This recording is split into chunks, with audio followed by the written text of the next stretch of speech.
Hey everyone, Mr. Happy here, and welcome back to my Raid Retrospective series. Dawn Trail has been a tour de force when it comes to encounter design in Final Fantasy XIV, but a lot of that's been because it's been pulling from some old ideas that really haven't been utilized as much, and there's still definitely some growing that can be done.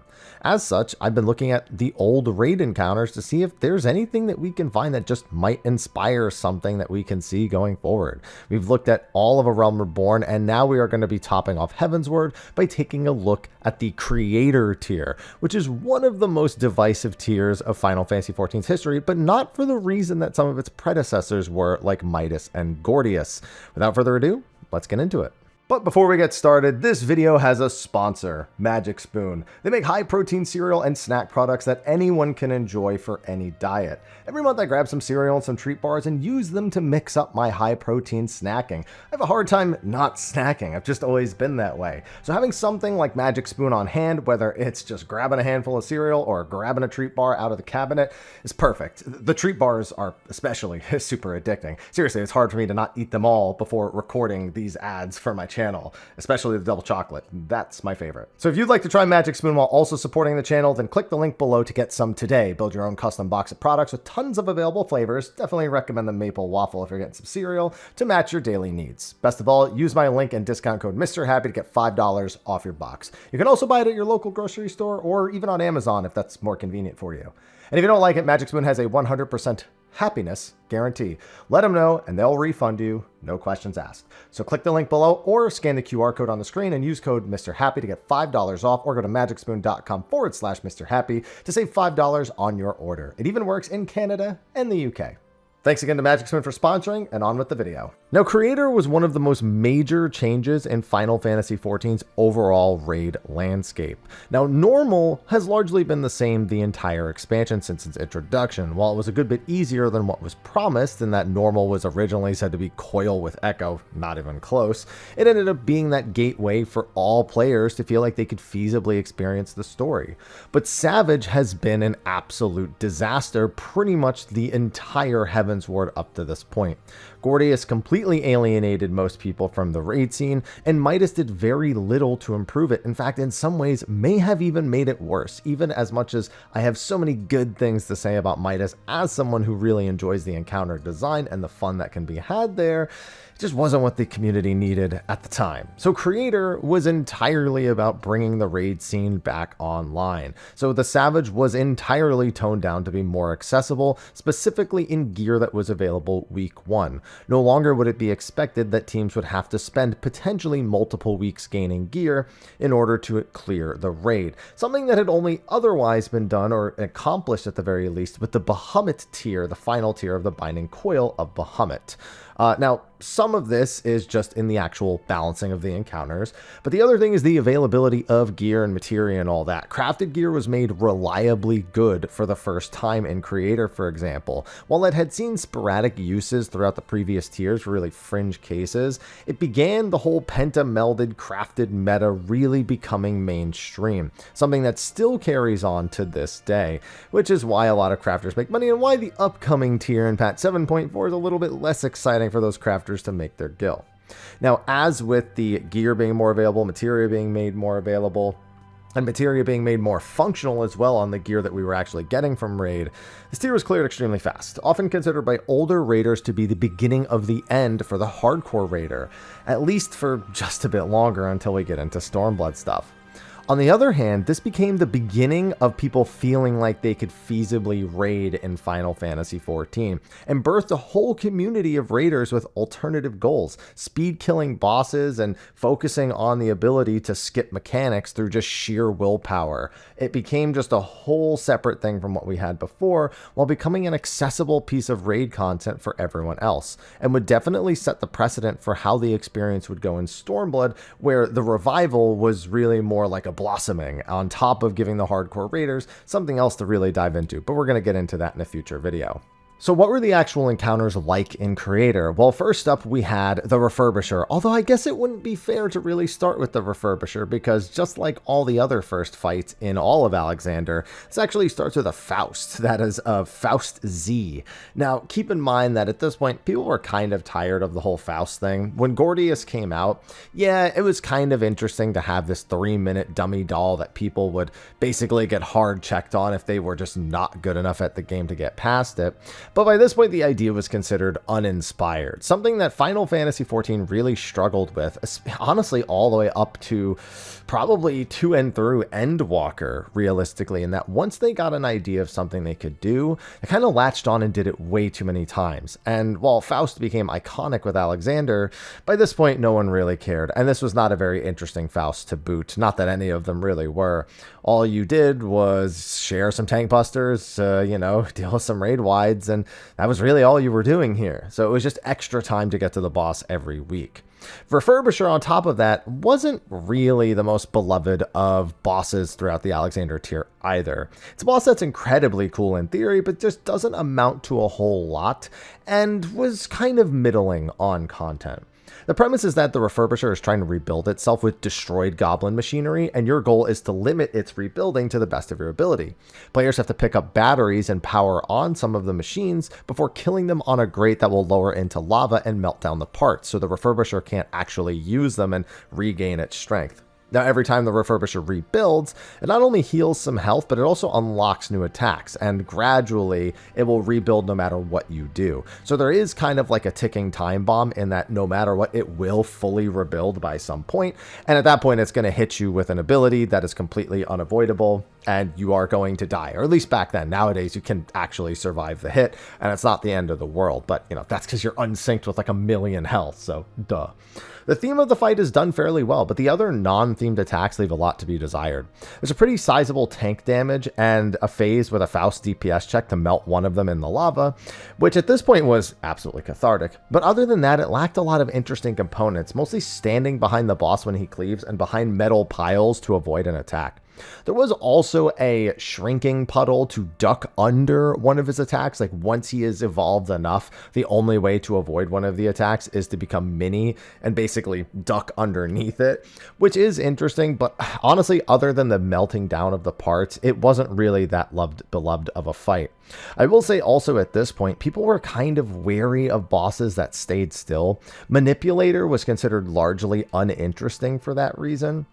And when we moved on into Midas, it's such a mobile tier by comparison with all the different robots and the first boss. There's so much moving around the arena that going back to a standing still boss was just kind of not the vibe that everybody wanted. So not the most interesting of Faust to begin with, and while a really cool theme, just not a lot of people's favorites. I think that the one thing that is worth looking at with this encounter is the theme of stopping a boss from getting stronger through player action, and the enrage effectively being like, if every player does their job perfectly, the enrage will be X amount of time. But if any player were to have an error and actually not stop the rebuilding in the correct way, then the enrage just gets shorter, which is really what happened here. And I think that that concept is absolutely worth looking at and saying that's a pretty cool theme, and it's definitely a different way of handling an enrage altogether. So there are some merits to actually looking at the encounter design and really understanding what it means to buckle down and accept a theme and fully embrace it. Something that they've done mostly well in Dawn Trail, minus a few things. So I don't think they really need to learn too much from that lesson, and I wouldn't want them to specifically just copy this style of encounter. It's just that I'm glad that it locks in on its own theme and does that theme quite well. And that's something that I just think that's something they've got down and they understand what they need to do. I do think we probably won't see any sort of like, oh, the enrage is shorter if you do it wrong style mechanics in the future. I think it's a good idea, but I think they're really locked in on making enrage timers consistent for the sake of progression. I just don't think it has to be that way. Next is actually kind of a goated character, and that of Lamebrick Strikebox. Some of you might not have ever done this raid, but you might still recognize Lamebricks because he actually escapes and goes on to be a boss in Eureka. Not to mention very similar model to the boss that's in the PvP mode, the Rival Wings PvP mode. On the Gorge map, of course, because Astrologos hasn't been around ages. Anyway, different video. On the other hand, from Refurbisher, A10 is one of the most visually fun and creative encounters in the entirety of Heavensward, if you ask me. The boss is on a narrow strip of an arena, which is surrounded by dangerous goblin machinery that it uses against you. There's 3 buttons on the arena. One fires needles at the party on the long sides of the arena, one drops big spiked balls on all 3 button locations for a proximity AoE, and one binds every player in place for a short time. Now, the boss can jump on these buttons to force activate them. The players can trigger them by walking over them manually, or you can even drag the boss over them. So boss positioning actually becomes a pretty important component of how you actually end up interacting with these buttons. Sometimes the boss would activate them in certain orders, and you'd have to react alongside other machines. And not that different from doing like, an in-out style mechanic, especially when it comes to some of them hitting the outside of the arena, some of them hitting close to the center of the arena. So understanding the order of the buttons pressed and when they're going to go off relative to anything else the boss is doing becomes really important. And it just, again, I've said it in the series before, I love when the arena itself is one of the key mechanics, and it's something that when they do it is among the more fun aspects, especially true in M8S, especially true in M6, M7. Honestly, Dawn Trail has just been really good at that in general. So that's a lesson, again, I don't think they need to learn, but I'd like to see them continue to do, because it allows the boss to have flavor in a way that you can't do just by you can't just accomplish it with a cast bar on a boss, if that makes sense. A good example. So let's say the boss does an attack that outright kills every player if they don't use the binding button during its cast. That's something that's going to happen, so you're going to manually have to know when to trigger that bind so that everybody can survive. Another situation has the boss chasing the tank as a spinning ball of death until it's hit by the needles. So you need to make sure that the tank knows how to kite the boss, knows how to make sure that the needles are pressed. You need to know when is the right time to do it, and then that'll stop them in their tracks. And then there's going to be ads that spawn, but if they're hit by the giant balls that hit near each of the buttons, then they're going to be weakened, so you can actually kill them fast enough. So every single piece of this arena and every single thing that the characters and that the boss interacts with is not just for the sake of an AoE to avoid. There's another purpose to it that is either forced on you by the boss or is something that is derivative of the players that they can choose to do. On the flip side, the boss might do a stack spread check while binding players, or an in-out style mechanic with the balls and needles. So there's just so many different ways that these buttons can be used, and it's not even everything that actually happens in the arena. The boss summons other mechs that are out of your control that you then have to contemplate, the actual use of the buttons during that entire time. There's going to be a giant steamroller ad phase that shoots lasers at people, knocks them back, so you have to have really good management of your greed, as well as able to deal DPS fast enough and make sure you understand positioning and passing debuffs. And then there's going to be these giant chainsaws that limit the safe space that's actually usable, so you need to operate some of the other things within that limited space. The boss also uses some fairly non-traditional mechanics for things like tank swaps and ad placement. There's a proximity line AoE tank tether that requires a swap. It goes on the main tank, and the other tank has to take it while the main tank runs as far away as possible. And that's also a line AoE, so you have to make sure that you're not lined up with any other players. The fight just moves at such a rapid pace. It's full of fun visual and executional mechanics. It's the perfect example of an arena being used for a boss mechanic and theme. Oh, and one other thing, it has a blighted bouquet mechanic. You may have remembered me mentioning that in the second coil of Bahamut. But basically, it's no one's allowed to move or you get assassinated. And in this fight, it's pretty funny when it happens because he brings down a bunch of clones. And if anyone moves, one of those clones just ends you. If it sees you do anything, it just ends you. So on top of all this other stuff, you may just need to stop in place. So having a boss that's hyper mobile and then telling you to stop, sometimes it's hard to get players to do that. So it's always a fun time. Then we move on to Cruise Chaser, who is a beloved and hated classic. Cruise Chaser holds a very special place in my heart, but it simultaneously acts as both a really cool encounter with lots of dynamic pieces and an encounter that shows some of the worst parts of old Final Fantasy XIV design. Now you might be wondering what I mean by that, but the big problem with the encounter is that it has very odd phase percentage pushes. Some of you, again, looking back to my second coil video, might remember when I mentioned this with turn 7, how it could completely ruin the encounter. But that's not really what happens here. Here, it's just kind of awkward. It's just done in a really strange way. So there's a phase percentage push in the first 10% of the boss's health. If you're able to push the start of the boss's health hard enough, you skip a proximity tank buster called GA100. That's a big sign for groups back in the day. If you could not skip the GA100, you probably couldn't beat the fight.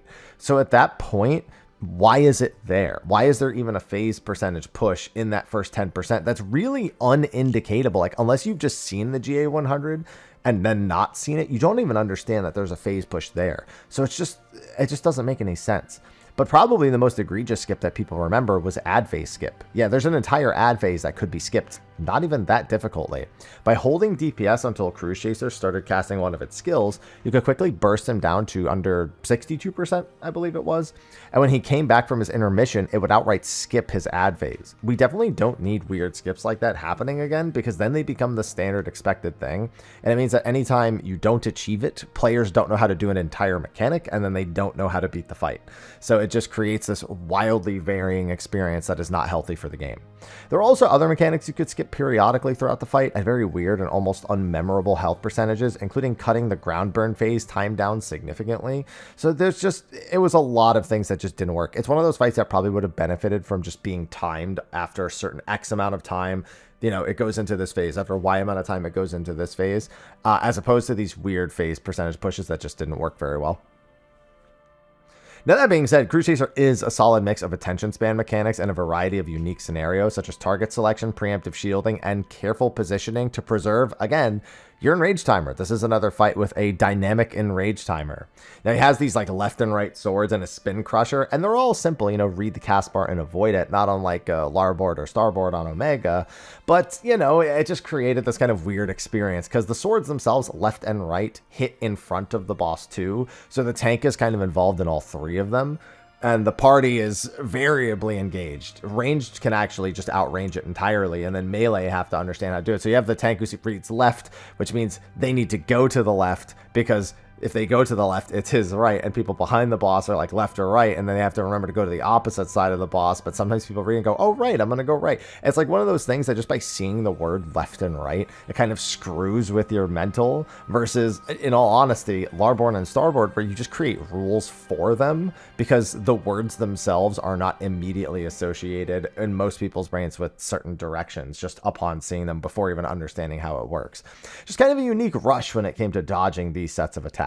And with people being able to outrange them, being a caster of his range felt really good in this fight as well. His optical sights teach reading boss animations and utilizing preset locations to ensure DPS continue to cleanly dodge without players spreading or moving in the wrong directions. And there's a couple of different patterns. You might need to stack up and bait. You might need to, you know, spread to your average clock spread spots. Although even then, because the middle of the room is usually not safe, you might need to, you know, have a different setup where you have your tanks and your melees a lot closer. So it's not even like a standard everyone goes to their clock spot style safe spot, even though you could technically do that. It would just mean a lot of downtime. And then there's ones where it's more like, you know, just rotating circles and then two giant spreads that need to end up on opposite sides. So you need a very basic priority system, which has become a lot more standard nowadays. If you've done Phoenix in Pandemonium P3, this actually had some very similar, basically the flame mechanics where, you know, it was either all baited or there were like rotating flames. It's basically the same thing as optical sight. So it goes to show that it's still a pretty handy mechanic to have nowadays, because it does actually throw some people for a loop. There's also an ad that the Cruise Chaser summons, the EDD, the big Ed from Ed, Ed, and Eddie, I believe that is. Not only keeps the off-tank busy for short periods of time, but it also ensures the party is paying attention, because they have to destroy the armor pauldron to prevent kind of a minion rage coming out of him, while also making sure that it actually dies. As the fight progresses, this then leads to a follow-up tank buster and then a double hit evade, which a lot of tanks really struggle to recognize whenever any boss or mob does something like this. Heck, they probably still do. A hit evade is basically that an initial tank hit goes off. The tank cannot avoid that. But then the boss will do kind of like a slow wind-up, and then one or several follow-up attacks will be completely avoidable. Most tanks just don't assume that this is happening, but there are easy ways to tell. Some other examples of bosses that do this would be the final boss of Alamigo does something like this. I mentioned the EDD. And then there's, I think, if you've done Varus Extreme, I believe also does it as well. There's not an insignificant number of them, but most people tend to not recognize when it's a dodge the second and third hit of an attack responsibility for the tank, because it's usually just not telegraphed very well. Phase 1 also introduced us to one of the most influential mechanics of all time here in Cruise Chaser, limit cut. Basically, any mechanic where numbers appear over a player's head and then each mechanic is aimed at the numbers in that order is considered a limit cut mechanic. It was at one time one of the most dreaded mechanics, but has become a fairly standard inclusion, utilized in a number of varying ways.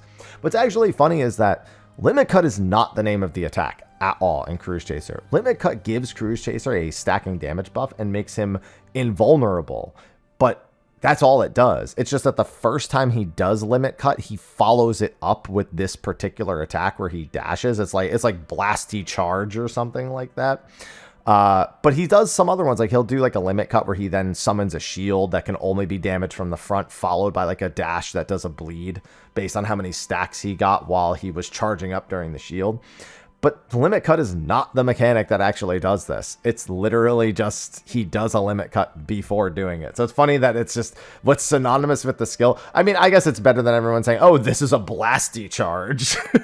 Imagine if that was the standard for any time a limit cut style mechanic came out. Oh, there's a Blasty Charge mechanic. The ad phase also requires some quick positioning from the party, assuming you don't skip it, to bait orb explosions. You have to kite the orbs until they're small and then have them explode far away from any of the other orb explosions, as they leave puddles behind that if they overlap, they explode. All while killing 5 Lapis Lazuli ads, and the tank's still doing tank busters and evading certain attacks from that boss. There's also lasers being shot all over the room. I did also forget to mention that this is a boss that uses an active time maneuver, and I think it's the first ATE that we've ever had where, you know, they like say press a button on the screen or like spam this button. And it was not very interesting here. You basically click on event, jump on his back, and then when the button pops up, you have like 2.5 seconds to press it, and then you completely avoid everything. It's kind of a nothing burger here, but they do like using it in a lot of story-based mechanics nowadays for like the cinematic effect. It would go on to be very popular in the Susanoo encounter. It would go on to be dreaded in the Warrior of Light or Seat of Sacrifice encounter, and in the Hades encounter as well. When you get to the end point, I believe. I think there's one of them there at the very end. But yeah, it shows up in Shinryu as well. There's a whole bunch of places where it ends up being used. There's also a Fireground phase that is full of mechanics that kind of test if you're patient. Basically, the floor burns and deals damage to anyone taking actions, but you can't stop taking actions because you need to kill the boss. So it's just a matter of, you know, dealing with that extra damage and stopping if you need to. But what became popular is pre-shielding individual players that belong to a role that we knew were going to be targeted next. Like, oh, the DPS are going to be targeted next. Well, stop dealing damage, but I am going to also do an AoE shield to make sure you have a bit of a buffer. Oh, both of the healers are going to be targeted, or one of the healers is going to be targeted. We'll just make sure that, you know, both the healers have a shield and then they can keep DPSing. Or you could just stop moving altogether. So there was different ways of skill expression being done here. And the main reason that you had to do that in the first place is because there was an attack called Quasar, which would lower certain roles' HP to 1 during different times. So it was important to make sure you understood who would be taking the damage, who would be going down to 1 HP, and for everyone in that role to understand to stop doing actions so that they wouldn't take any damage while the healers were making sure they were safe from any follow-up attacks. The final phase, finally, is basically full of the rest of the fight mechanics, but there are these multi-fields that hold up the arena. If all 3 multi-fields die, the arena disappears and the group wipes. This means you need to find positional solutions to all the same mechanics in a way that preserves the life of the multi-fields. Every unavoidable ground AoE or raid wide naturally ticks against you, so player aim mechanics need to be on point, or you end up enraging faster. The boss itself doesn't really have an enrage. The enrage is just how many unavoidable AoEs can chip away at the health of any of these multi-fields, and how can you prevent that from happening for the longest period of time. So again, it's one of those, the enrage is not a static time. It is dependent entirely on how the players play the fight. And this is a much better done version, I think, than the Refurbisher is, because there's a lot of pressure to do these things correctly and concessions that players can deliberately make that can work against you time-wise, but can make a mechanic easier. So, whereas the Refurbisher, if you do it wrong, you're speeding up the enrage, the boss getting healed, it's full of punishment. Players often did make concessions on certain mechanics and said, okay, we're just going to destroy this multi-field here to make the mechanic easier, and we will just accept that we have less time until the enrage. And that was perfectly normal and acceptable and became something that people worked on week to week. So this is actually a good example of what they did on the Refurbisher. And I think could be a lesson worth learning in the future. I love the idea of needing to preserve the arena that I'm on. And I feel like they've done it before and it hasn't been as interesting. Places like Bismarck, for example. But this is a good example of it. So I hope that they kind of do something like that one day in the future. And I know what you're thinking. They just did something like that in M8S. Again, there's nothing that the player can really do other than not screw that up. That's really more of a hard pass check fail in M8S. Because if you go out of order with the grounds and you end up just locking yourself out of one. Whereas it's still intended, hey, you know, there's 5 of these and you just go start from one and then go around clockwise or go around counterclockwise. Then, you know, you don't have to really think about anything. Here, it's like the whole phase. It's a constant management system. So that's the difference between the two. And finally, we go on to A12S, Alexander Prime, the pinnacle fight of Alexander as our A tier. This fight hit like a truck and has some pretty cool thematic parts. While this fight is something that I think people look back on fondly, it's actually not too dissimilar to Wicked Thunder from M4S in how it was balanced week 1. It became better to skip as much of the final phase as possible instead of doing it. Phase 1 just sees a lot of strong basics, heavy-hitting tank busters, raid wides, player-targeted skills, and some AoEs to avoid. Baited ground AoEs and a cross donut coming out of the boss with the sacrament skills. Then you go on to the ad phase, which has a handful of different waves. The first is just, you know, group them up and AoE them down. The second is a bunch of AoEs gradually increasing in power over time, so you need to kill the ads fast enough or just be overwhelmed by huge AoE damage while doing raid-wide mitts and while individually mitigating the ads that were still alive. The third is 2 ads that have to be separated and hit the tanks harder than almost any other ad or even some bosses in existence. Holy moly, these things hit hard. Once that's done, there's a limit break check, or at least it was a check back in the day. If you're doing it now unsynced, it won't be. But, you know, just make sure to LB3, survive the attack, and then the fight kind of starts for real after that. Phase 2 focuses a lot more on things Alexander became known for. One of the biggest ones is Time Stop, which is absolutely iconic. He freezes time, all the players get debuffs, and they resolve during the time freeze, so you have to make sure you're in the right position before time actually gets frozen. Interestingly enough, it also froze player buffs as well, so if you popped like a defensive before this started, it would, you know, let's say you popped a 20-second defensive and then it ticks down to 19 seconds and then this begins. It would stay at 19 seconds throughout the entirety of the debuff resolution and then continue once time had been unfrozen. Just a nice little thing that just added a bit of flavor to the encounter. Then there's also the time gates, which is one of the cooler lore-based mechanics. Basically, 4 players go back in time to defeat 4 ads. Those 4 ads are freezing time for your past self during a place in a story cutscene. So you're trying to save your past self as your future self. There's a couple of DPS ads, a tank ad, and a healer ad that need to be dispatched while staying alive, and failure to destroy all the ads will mess up the time loop, and you'll basically be killed in the past, which will kill you now, so you just all die instantly. It's just really cool. A lot of people love this mechanic from a flavor perspective, and it's not all that complicated. It's something that honestly is not too dissimilar from stuff we end up doing sometimes nowadays, and it worked well. So it was just one of those really good flavor-based mechanics. Now, the 4 players on the outside also have a really cool flavor-based mechanic in that of judgment crystals. Basically, you need to place these 4 crystals in locations that will help you find Alexander when he starts skipping through time later. So he'll disappear and then reappear at another place in time. And the judgment crystal is kind of just giving you that ability to predict the future and prevent your own destruction.